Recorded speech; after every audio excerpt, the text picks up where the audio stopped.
Hello, this is Xbox Ahoy, and this is the first episode of my Black Ops 2 weapon guide. In this episode, we're covering the Mtar assault rifle.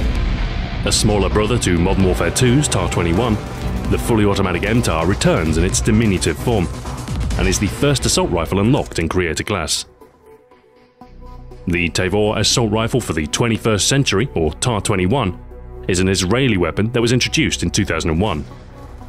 The Micro Tavor, or Mtar, is a sub-carbine variant with a shorter barrel.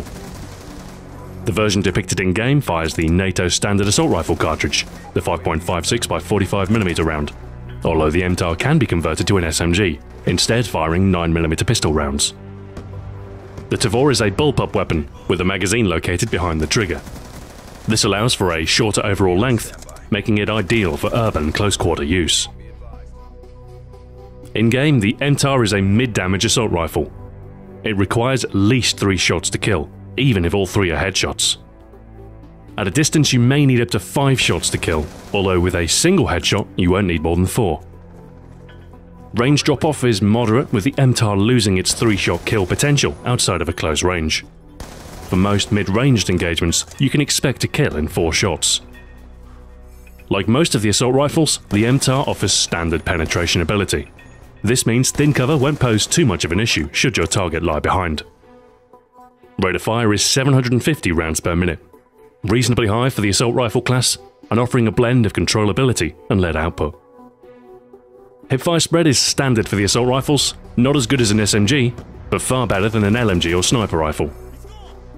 Because of the automatic fire, potential 3-shot kill, and reasonable rate of fire, the Mtar is probably one of the more reliable assault rifles when fired from the hip.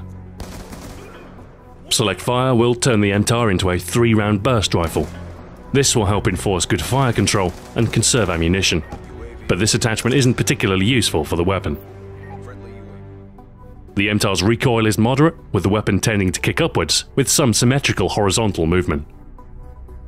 At close range, it's seldom an issue, but against distant opponents behind cover, you may find yourself losing gunfights to those with lower recoil weapons. Other handling traits are generally good. It takes 250 milliseconds to aim down your sights, raise and drop times are on par with the fastest assault rifles, and your base movement speed is 95% of the maximum possible, the same as all other assault rifles. Magazine capacity is standard for the assault rifle class at 30 rounds. The extended clip attachment will give you 40 rounds between reloads instead. Your total starting supply is 4 magazines worth, 120 rounds total, or 160 when you use extended clip. Reload times are average for the assault rifle class, with the Mtar taking 2.49 seconds to perform a tactical reload. The fast mag attachment will confer a 50% speed increase, reducing such reload time to just 1.62 seconds. Our build with the Mtar is going to take advantage of the weapon's versatility. Our choices will focus on making the weapon easier to use, and will leave you less vulnerable in a typical firefight. Smoothing out these vulnerabilities will help those less experienced with the game to perform well. The Mtar is an early unlock, and as such is often a go-to weapon once Creator Class is available.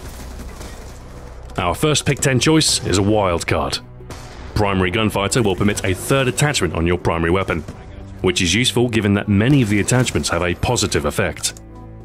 With this wildcard, we can customize the Mtar to our precise requirements, and build the perfect gun-centric loadout. The Reflex Sight is our first attachment.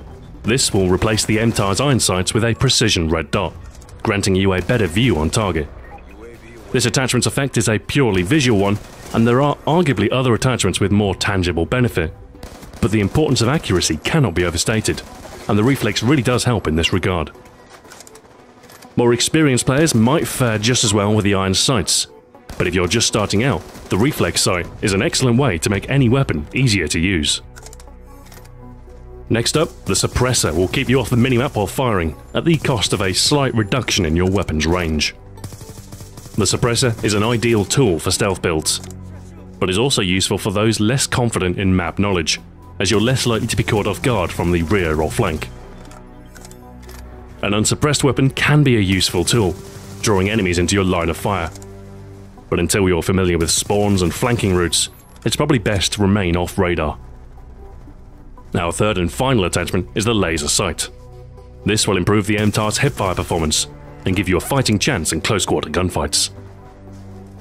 While the assault rifles generally fare better while aiming, if you're ambushed or otherwise enter an unexpected gunfight, firing from the hip and hoping for the best may be your best option. With the laser sight, you tilt the odds in your favour and will emerge from more gunfights unscathed. For our perks, we'll be taking a conventional set of 3, one from each tier. Our first choice is a good defensive option that will invariably extend your average lifespan. Flak Jacket will reduce the amount of explosive damage you take, improving resistance to grenades and kill streaks. Universally useful, but nigh essential if you're playing objective game modes. Second up, Toughness will reduce the amount of flinch when you take incoming fire, helping you to remain on target in a two-way firefight. With enemies taking multiple bullets to kill, every shot counts. So Toughness will prove useful in ensuring your shots connect, before your enemy has the chance to do the same. Our final perk, Dexterity, confers a couple of mobility benefits, both of which will improve your reactivity while on the move. The first benefit will allow you to climb ladders and mantle objects more quickly, reducing the time that you'll be left vulnerable while doing so. It's the second benefit that's more useful in our build, however. You gain a faster recovery from sprinting, meaning your weapon will raise more quickly and permit faster firing. This ties in nicely with the laser sight, in cases where you enter a close-range gunfight unexpectedly. A faster response and tighter hipfire spread combining to repel most close-range opponents. A Sentex grenade in your lethal slot will extend your reach through windows and around corners with its explosive damage. Use them to finish off enemies you've injured, who subsequently escape. The Sentex has lower damage than the frag grenade, but doesn't need to be cooked, and can't be tossed back by a quick-thinking opponent. Finally, to round out our build, the FHJ-18AA, an anti-air option for when the enemy's air support threatens to overwhelm. Shooting down air support is a great way to extend your score streak, and will benefit your entire team. Even the humble UAV can put your team on the back foot, and a single missile is all it takes to restore the balance. Those 10 choices round out our Mtar build, a versatile, well-rounded class for a similarly spec'd weapon. With our gun-centric loadout, we've had to forego tactical grenades, but it's a concession that's worthwhile for the sake of a better primary weapon. Employing a launcher in place of a pistol may leave you vulnerable should you run out of ammo and need a reload, but as long as you keep an eye on your ammo count and reloading cover, you can reduce the risks. If you feel confident using the iron sights, replace the reflex sight with fast mags for a nimbler loadout and less overall downtime. The Mtar works best at a middle range, so you'll want to avoid the longest sightlines and tightest interiors. Instead, aim to strike enemies from the side or flank at a comfortable range for the weapon, and avoid tackling entrenched enemies head-on. Instead, stay on the move and surprise the enemy instead of letting them come to you. Repositioning often will keep your enemy guessing. The suppressor will let you tackle enemies without revealing your location, so unless the opposing team is particularly alert or communicating effectively, you can silently cut deep into your enemy's defense. The Mtar is a well-rounded assault rifle that serves as a versatile introduction to the game. Its damage is consistent out to a reasonable range, and its rate of fire is higher than most others in its class. While it may not excel at any one thing, the remainder of its statistics are balanced enough. You will enter very few gunfights at a disadvantage. It is perhaps this lack of specialization that is the Mtar's downfall. The moderate recoil will harm your accuracy at a distance, where snipers and lower recoil weapons will have a distinct advantage in firefights. Similarly, you simply can't compete up close with SMGs. Their rate of fire and superior hipfire spread giving them a distinct advantage. Still, it is often better to be adequate in all situations than to specialize in one. And as long as you're aware of the weapon's limits, this versatile weapon will humiliate your opponent and leave them tarred and feathered. Thanks for watching, this has been Xbox Ahoy. Join me next time when I'll be covering the first of the SMGs in Black Ops 2, the MP7. Until then, farewell.